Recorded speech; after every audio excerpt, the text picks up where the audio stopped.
Let's take a look, John, at our week 2 slate. And I will tell you right away, and this is the case for a lot of weeks throughout the season, but I didn't really feel like this was the case for me necessarily in week 1. But in week 2, I'm a little worried I like too many favorites on the board. I'm having a tough time picking out which dogs I want to go with. And obviously, I'm not, I got to pick every game here at RotoWire.com. I'm not going to pick 16 favorites, but it's like, man, how do you, in good faith, take a team like the Carolina Panthers to cover against the LA Chargers? It's like, how do you feel good about the Raiders going to Baltimore to cover even 8.5 in that game?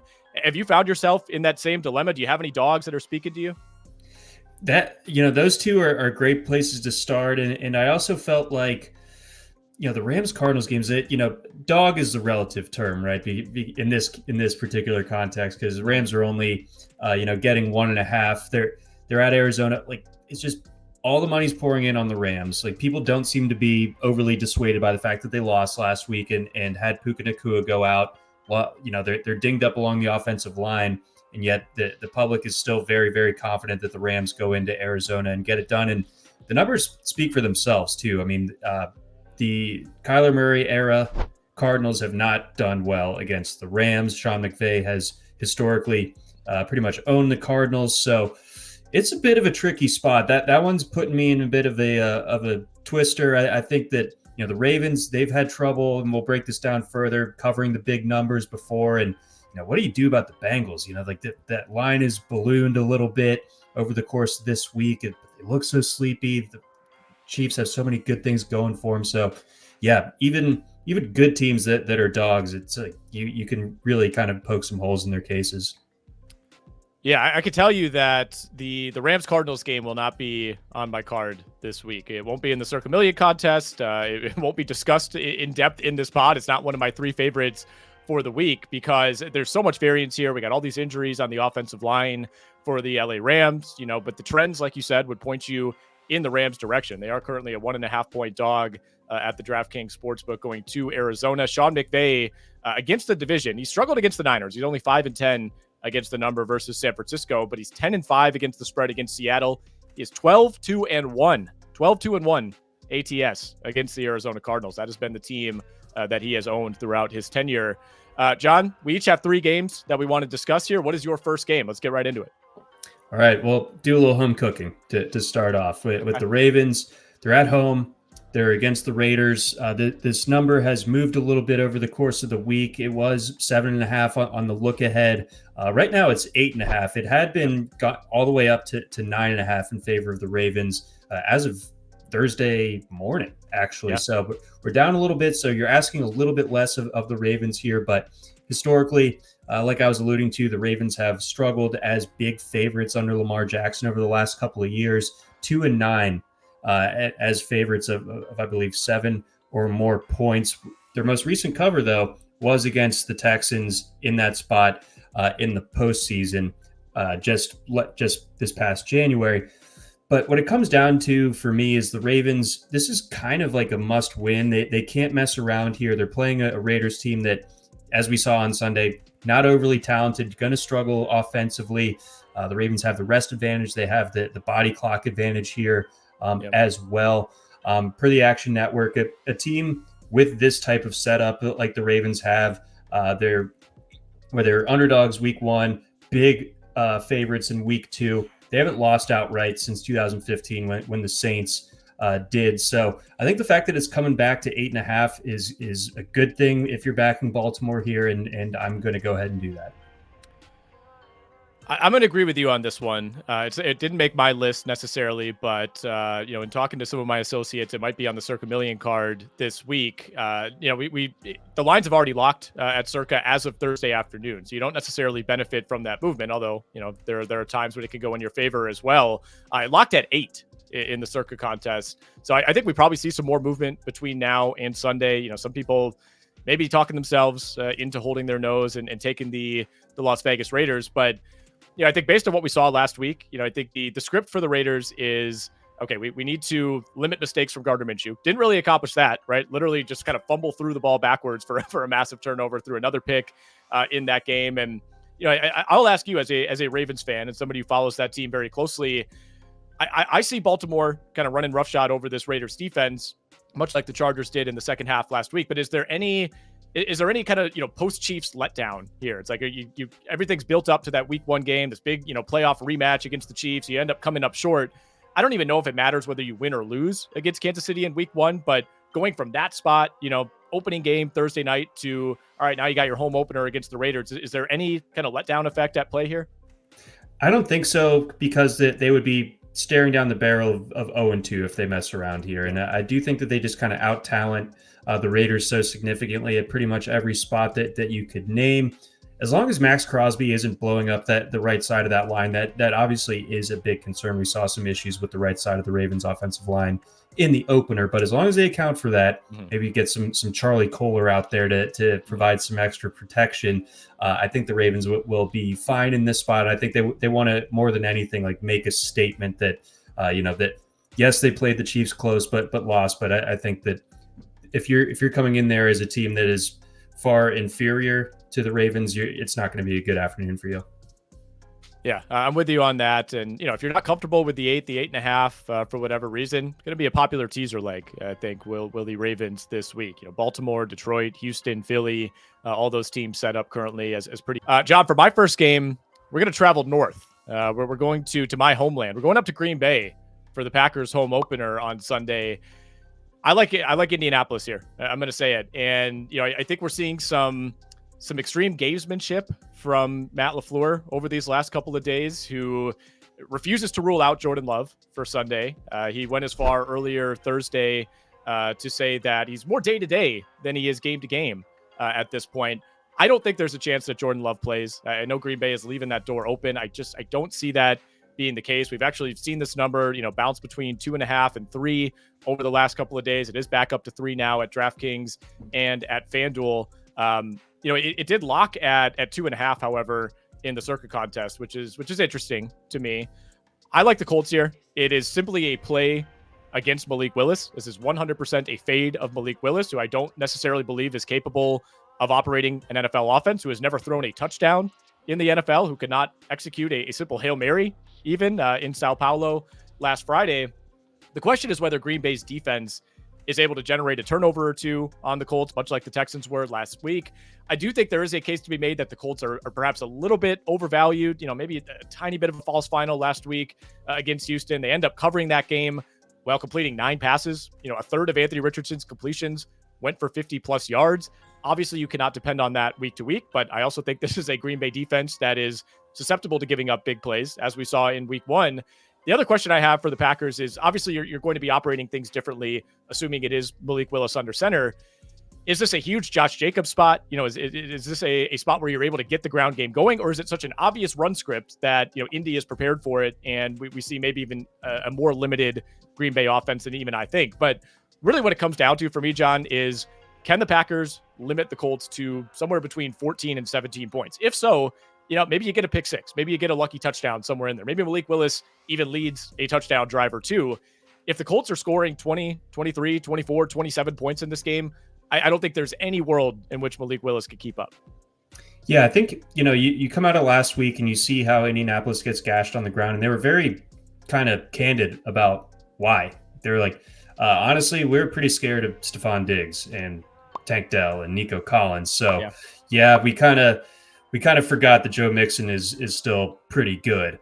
I don't think that they will be having that same level of respect for this Packers passing game if Malik Willis is back there. So therefore, I think that Josh Jacobs is going to look a little bit more like first quarter in last week. Josh Jacobs, he's going to get bottled up because there's just going to be loaded boxes daring Malik Willis to throw it. And I just don't think that there's any real reason to believe that he's going to rise to the occasion. So I'm on Indy as well in this spot. Obviously the pretty extreme movement going from the Packers -4.5 to what it is now. But if you can catch it at 2.5 for in your backing Indy, you got to love that.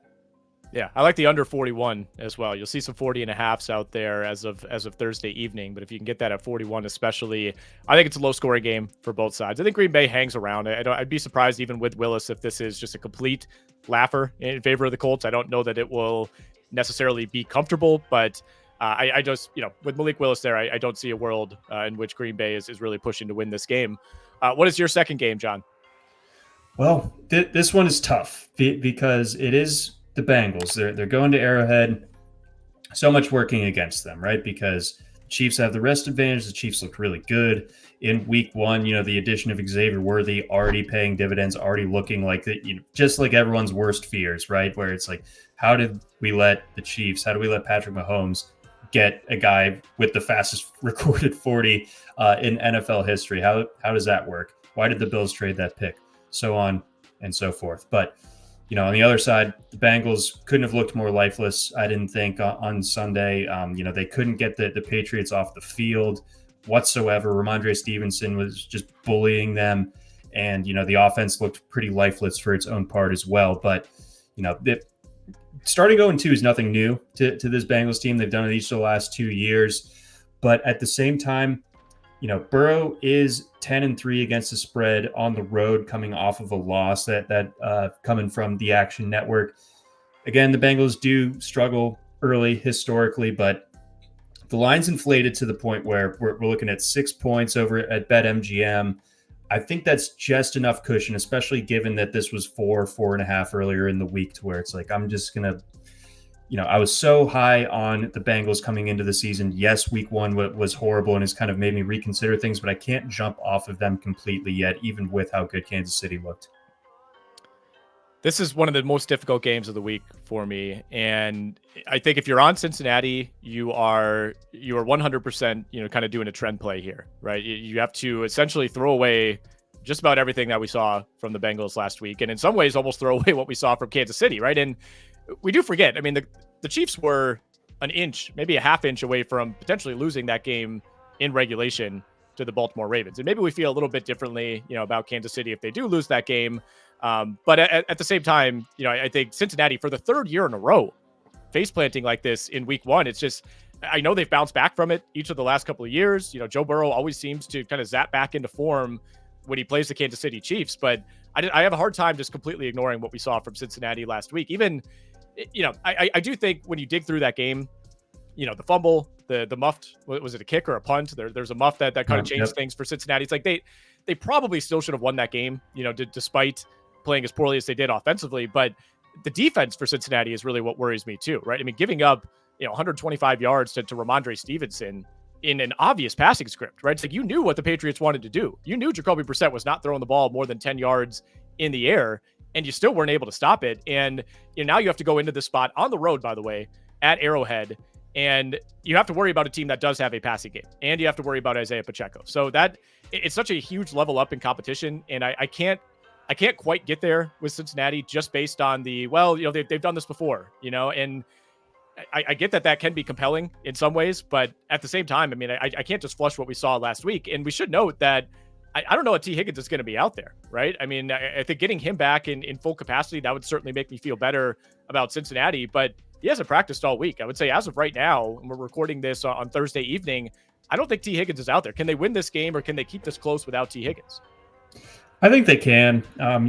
But the corollary to that is obviously, can Jamar Chase put on the cape? Can Jamar Chase be back to 100%? And my fantasy interests are very, very much reflect that Jamar Chase has it in him. But, again, like you said, trends versus, recent actual actionable history. It's, it's hard to, given where the form we saw from Chase a week ago, is it going to snap back into him being wide receiver one? Hard to say, especially in this spot against that Chiefs secondary. Burrow needs to come to play. I know it's asking a lot, but again, 6 points, I think it is good enough to where I'm just going to back Burrow, say that they kind of dig deep and keep this one close. I don't think they win, but I think that they stay within the number. Okay, my next game, John, and I'm going to lock this one up. I really like this one. The Houston Texans to cover 6.5 on Sunday Night Football against the Chicago Bears. There are a lot of reasons that I like this game. For one, we got to start with Caleb Williams. Looked very bad. Maybe not as bad as the final numbers would suggest, but still bad relative to our expectations for what he could be in this offense right away. He has to deal with that. He has to deal with kind of the mental side of, all right, this did not go how I thought it would go. I thought we were going to hit the ground running. We have all these pieces around me, and we couldn't do anything offensively. Now you got to go on the road, and you got to try to keep up with the Houston Texans. First road start for Caleb Williams. First start of his career, of course, in primetime. And on the Houston side of things, you look at the final score, 29-27 against Indy. As we mentioned with the Colts earlier, the final score did not demonstrate the degree to which Houston dominated that game. They gave up 3 plays of 50-plus yards that allowed the Colts to hang in. They gave up a touchdown to Anthony Richardson late on a 4th down carry that only Anthony Richardson plunges into the end zone. There were 2 Texans there to make the stop at like the 3-yard line, and Anthony Richardson went right through them. I don't know that the Bears are capable of ripping off big plays, right? If you want to say, okay, Houston, yeah, maybe that secondary is a little gettable. We saw it last week against Indy. I don't know if you really even have to worry about that against Chicago. Like, this is not an offense that was ripping off chunk plays last week. Maybe that'll come later in the season. I don't think it just happens over the course of 7 days. And, what concerns me as well, if you want to make a case for Chicago here, is the Bears defense. I do think this is a good defense. I think they had some lapses early on. They were put in some bad spots against Tennessee, but obviously it was the defense and the special teams that ended up winning them that game. Joe Mixon, I don't think he's running wild like he did last week.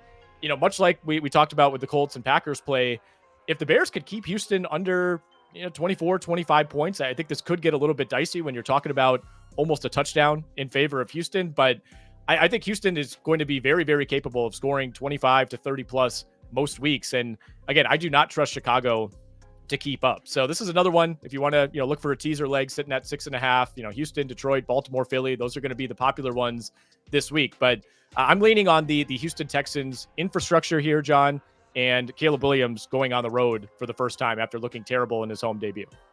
Yeah. The Chicago offense on its own generated 6 points of offense, 9 points of offense, no touchdowns scored by the offense. I don't think it gets much easier going on the road to Houston. Obviously, it's a good thing that Caleb Williams was able to get his first game out of the way. Obviously, had some struggles throughout the course of that one, but the lack of run game to support Caleb Williams is an issue too. So, I mean, obviously there could be a point here where they have to kind of get away from the run to begin with, but early on in the game, if you're having these short drives that are answered by scoring drives on Houston's end of it, this could get kind of ugly. So I think it's kind of a friendly number at 6.5. I like it so much that I'm like scared of it, but I don't see Houston blowing this one. I feel like, Chicago's just inability to get things humming on offense. I'm going to wait and see. I'll believe it when I see it when it comes to the Chicago offense. I think it's going to come,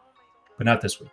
Yeah, I think you make a good point about the total lack of a running game last week from Chicago. Both, Caleb Williams getting out and scrambling, and obviously they weren't able to get DeAndre Swift going either. I mean, that's going to be a must. You have to get that running game going. I think if you're asking Caleb Williams to either keep up with the Texans or throw you back into the game, I don't think that's a winnable path right now. Especially, we don't even know if Keenan Allen's going to be out there. I don't think Rome Odunze is going to play. They've essentially called him week to week. They haven't ruled him out, but neither Allen nor Odunze have practiced each of the last 2 days.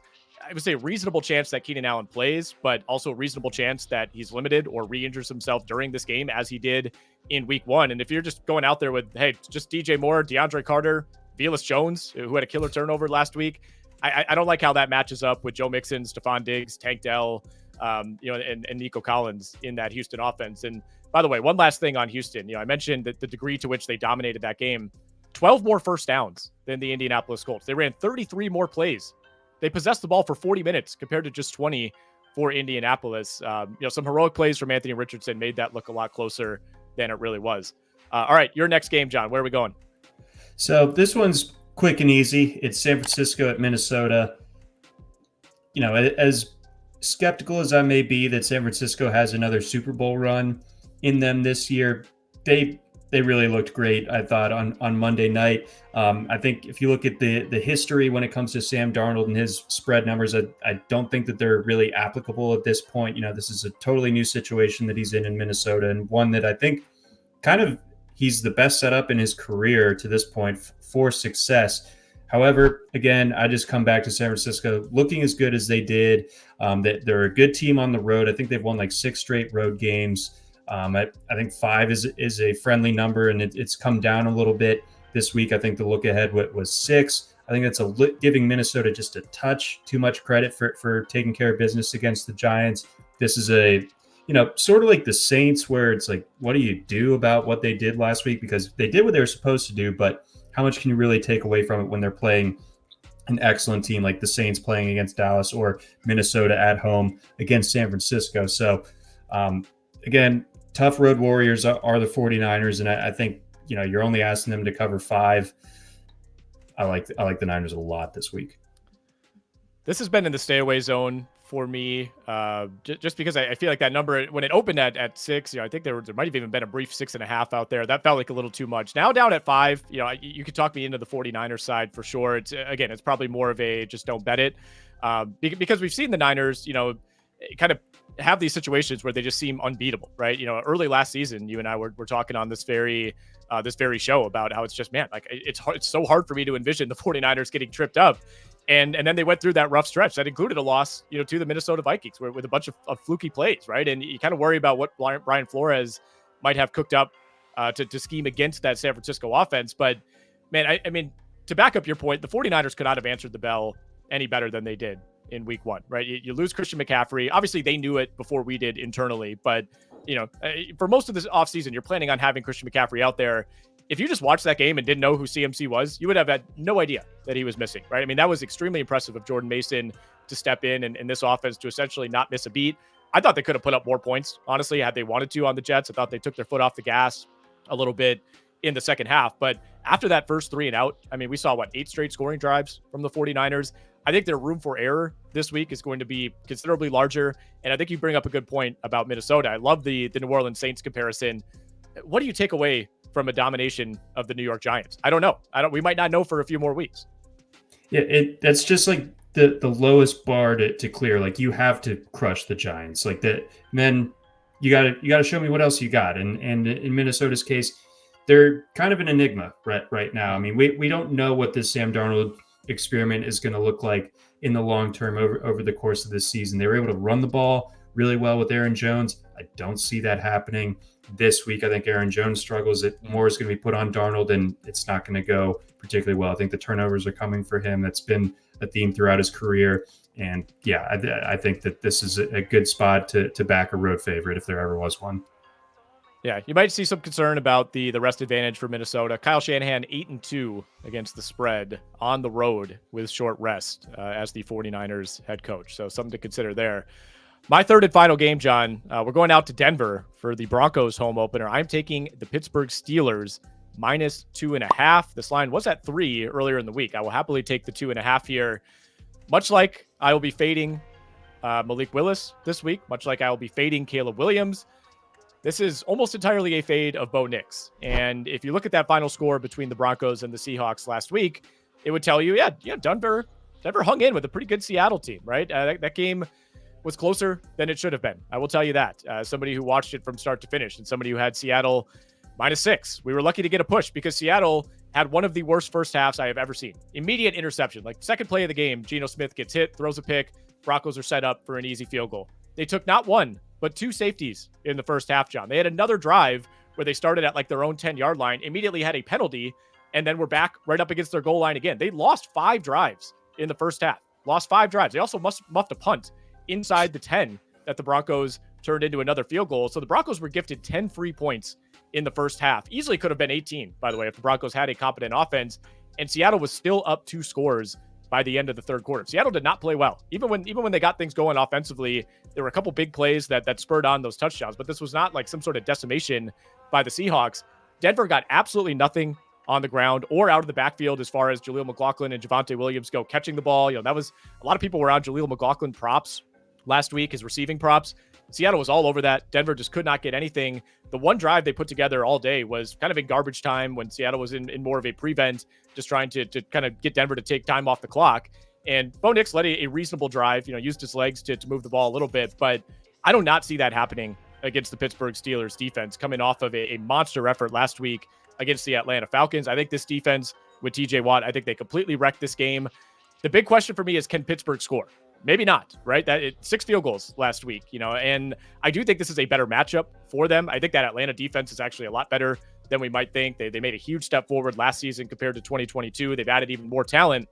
But with this line sitting at 2.5, I think we're in really good shape here. I think Pittsburgh can win this game by at least a field goal.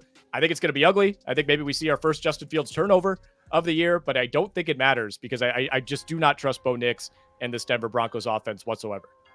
No, Denver is not going to be able to score at all, and they're not going to get gifted stuff quite the way that they were a week ago with Seattle. Although the Fields detail is interesting, but I think another thing, and it's kind of simple, but you're in Denver, you're in the thin air. Like basically, when the Steelers cross midfield, they're in scoring range for Chris Boswell in this game. So like that, Yeah. I see plenty more field goals from him. I don't see them lighting up this Denver defense for a lot of touchdowns, but I think that they can get to the upper teens, maybe cross over that 21 threshold. But regardless, I really like this call. I think Denver, even with like the historical, they're good at home, especially when it's hot out. That's a lot on the opposing team to deal with. Even still, I think the Steelers are the way to go. Chris Boswell made field goals prop, by the way, is at 1.5 for the week. That is minus 115 to the over, if you want to consider that. I also like the under 36.5 here. I know it's a low number, but the Broncos are 16-10 to the under at home over the last 4 seasons. If you go all the way back to 2015, 47, 29, and 1 to the under in those situations. I don't think either team puts up points here, but I think this is a potential disaster spot for Bo Nix. Speaking of props, John, each of us have a few props we want to hand out. I will let you go first. Just run through quickly some of the props that you're targeting for this week 2 slate. Okay, I'm going to hit you with a prop in a quick why. Derrick Henry, first touchdown, plus 340 at Fanduel. I think the Ravens want to have Derrick Henry set the tone. I think they heard a lot of the clamoring this past week about his lack of usage. I think this is a great spot to kind of like answer that bell. I feel like Brandon Ayuk, over 3.5 receptions. I think he's just going to get more and more involved in this offense. Last week, a little bit weird. Obviously, he had the contract snafu over the summer. I think that gets ironed out. The usage goes up. Tyquan Thornton, under 2.5 receptions. I just don't think the Patriots throw it enough. And Tyquan Thornton, you're asking him to get 3 targets, let alone 3 catches, not really doing it for me. So I'm on the under. I like the under on Gus Edwards' rushing yards at 45.5. I love the Gus bus. The Gus bus looked a little bit out of gas last week. And, so as bad as the Panthers are, it might be, another Dobbins week. And then Will Levis, that guy runs. So I like the over 10.5. I think the Jets are going to have him on the move plenty. So you just need 10.5 rushing yards. I think Levis can get us there. That's minus 115 at DK. All right. I like it a lot. I like the Ayuk call as well. 5 targets for him on Monday Night Football. Had 1 drop, had one that was kind of like a half drop that Sauce Gardner was able to poke out. I think this is a big week for him, kind of shaking that rust off, not being scolded by Peyton Manning on national TV. I would imagine that helps. And it's a good call on Levis too, 10.5. Brock Purdy. My props, Jameson Williams, 50 plus receiving yards. You can get this at plus 100, plus money at the DraftKings Sportsbook. I've already had to eat crow on JMO. John, I was kind of off of Jameson Williams in fantasy. I wanted to see a little bit more. I thought there was a little too much Rashid Shaheed. I had my questions as to whether he would be a legitimate number 2 wide receiver next to Amon-Ra St. Brown, as opposed to this kind of deep ball specialist. He answered that pretty affirmatively in week 1. Love what I saw from Jameson Williams. I think getting that number at plus 100 against an extremely banged up Tampa Bay Buccaneers secondary that's down 2 starters, could be down 2 more key pieces in that secondary. I think this is a great spot for Williams. He could hit that on 1 catch, right? I think we saw that play against Trey White on Sunday night. And that's something you got to prepare for weekly. You got to be prepared for that in every offensive series against the Detroit Lions. I like Rachaad White under 46.5 rushing yards in that same game against the Detroit Lions, minus 125 at the DraftKings Sportsbook. I think we see more Bucky Irving. I just don't think this is a great spot for Tampa to run the ball on the Detroit Lions. Rachaad White, he was effective as a pass catcher last week, was not very effective in a really good matchup against the Commanders on a per carry basis. So I think that number's a little bit too high. Brian Robinson, over 55.5 rushing yards, plus 105 at the DraftKings Sportsbook. If you can't get it going against the New York Giants, you can't get it going against anybody. I love the snap share for Brian Robinson. The carry share was heavily slanted. I think it was 12-2 in favor of Robinson over Austin Eckler. He's going to be the featured back for the Washington Commanders. I like Chris Godwin over 5.5 receptions. You can get that at plus 100 at DraftKings. Super efficient, 8 catches, 8 targets in week 1. I think this is a back and forth game. I think the Tampa Bay Buccaneers are going to have to throw the ball to keep up with the Lions. And really to just continue piling on Bo Nix, John. Preposterous passing yards number for Bo Nix this week. 171.5 passing yards. Give me the under, baby. He had 42 pass attempts last week. As we said, was gifted like 5 extra possessions in that game. Still went way under. I did a bold predictions video for our YouTube page earlier this week in which I said I think Bo Nix won't even get to 100 passing yards in this game. You're giving me 171.5. I am going way under on that.